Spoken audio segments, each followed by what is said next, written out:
Kalau Allah berikan sesuatu yang tidak sesuai dengan yang dia minta, memutuskan dengan ilmu dan kasih sayang.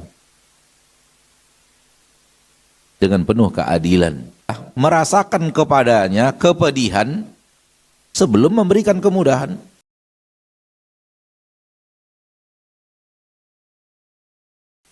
Bolehkah meminta? Jawabannya boleh. Itu ikhtiar sesuatu menurut kita. Akan tetapi yang salah adalah harus seperti yang kita minta kita dapatkan dari Allah Tabaraka wa Ta'ala. Minta silahkan. Alihu fid du'a. Ulang-ulang doa, minta terus, ngeyel permintaan kepada Allah. Minta sambil menangis, minta berulang-ulang. Akan tetapi ingat, Allah yang maha tahu kemaslahatan yang sebenarnya untuk hambanya. Dan ketika kita meminta, sekali lagi, jangan kalau tidak diberikan kepada kita sesuai dengan yang kita inginkan, maka kita tidak ridho dengan keputusan Allah. Ini yang dikatakan oleh ulama salaf, inni ahmilu hammad du'a wala ahmilu hammal ijabah. Yang ada pada saya benar-benar ingin meminta dan meminta. Dan saya tidak membawa harus dikabulkan sesuai dengan permintaan saya. Kesalahan banyak manusia ketika meminta kepada Allah, harus seperti yang dia minta dia dapatkan. Kalau Allah berikan sesuatu yang tidak sesuai dengan yang dia minta, tak ridho dengan keputusan Allah Tabaraka wa Ta'ala Rabbul Izzati wal Jalalah. Ya akhi, Allah memberikan kepada anda dengan kasih sayang dan ilmunya. Dan anda meminta kepada Allah dengan tidak berilmu tentang sesuatu. Yang ada permintaan sesuai dengan keinginan dan kadang sesuai dengan nafsu. Yang ke depan adalah nafsunya, bukan ilmunya.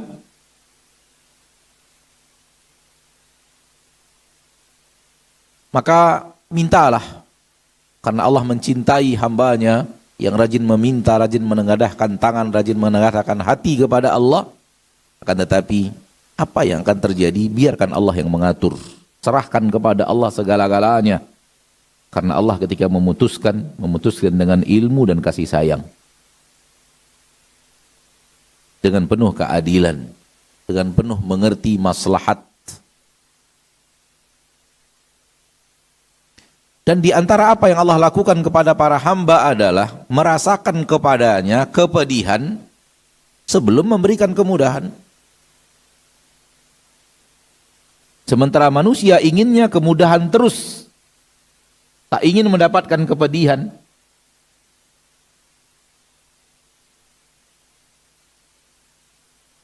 Lihat apa yang Allah lakukan kepada Nabi Yusuf. Kepedihan.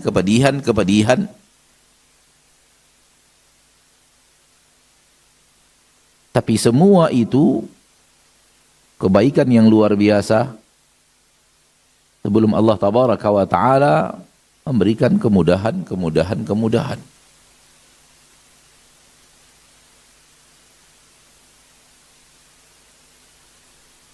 Oleh karena itu, serahkan segala urusan kita kepada Allah dengan hati yang lapang untuk menerima apapun yang Allah inginkan terjadi. Dan apa yang Allah inginkan terjadi, terima dengan lapang dada dan ridho walau ada yang pedih.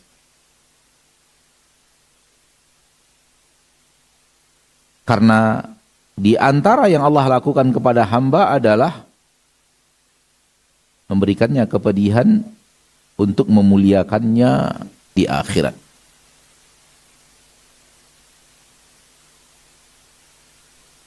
Karena ganjaran akhirat yang sangat besar bernama sabar. Innama yuwaffas sabiruna ajrahum bighairi hisab.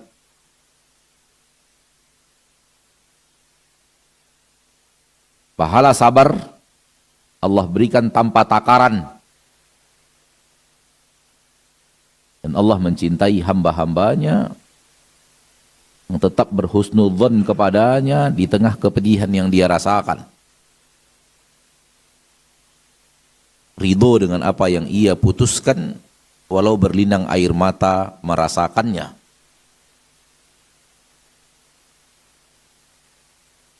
Karena inilah dia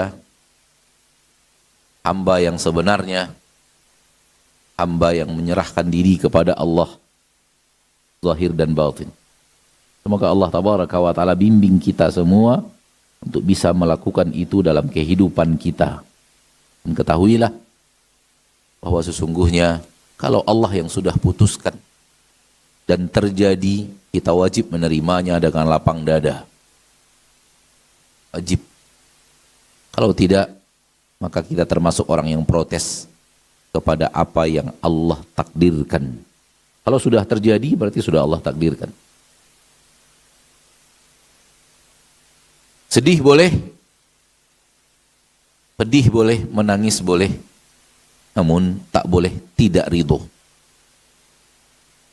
Tidak boleh protes. Protes itu yang bermasalah untuk sikap seorang hamba kepada Rabb-Nya yang sayang kepadanya.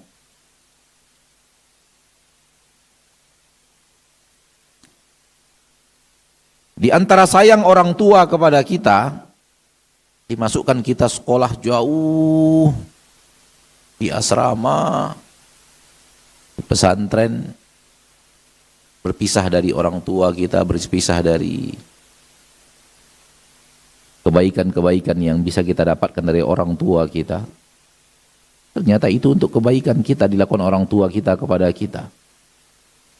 Karena dengan jauh darinya kita mandiri, dengan di pesantren kita bisa menimba ilmu, dengan aneka ragam kegiatan yang terjadi, kita bisa menjadi seseorang yang kuat berhadapan dengan sesuatu yang akan ada di depan. Tidak manja, tidak serba ada, tidak serba dilayani. Mungkin bagi seorang anak masuk pesantren, kayak orang tuanya tak suka kepadanya, menjauhkan dari hidupnya, menjauhkan dari sisinya. Dan orang tua melakukan semua itu demi kebaikan anaknya. Kasih sayang orang tua kepada anaknya. Kalau ini kita fahami, perbuatan makhluk kepada makhluk, maka yang Allah lakukan, walahul mathalul a'la. Hanya ingin mengatakan bahwa sayang seseorang kepada kita tidak mesti harus kita rasakan yang baiknya saja, tak ada pedihnya gitu, bukan. Kadang kita ingin bangun, orang tua kita larang. Karena memang itu tidak baik untuk kita bangun. Kadang kita ingin pergi, orang tua kita larang. Larangnya itu karena kasih sayang. Dan dilarang bangunnya itu karena kasih sayang. Wallahu ta'ala alam.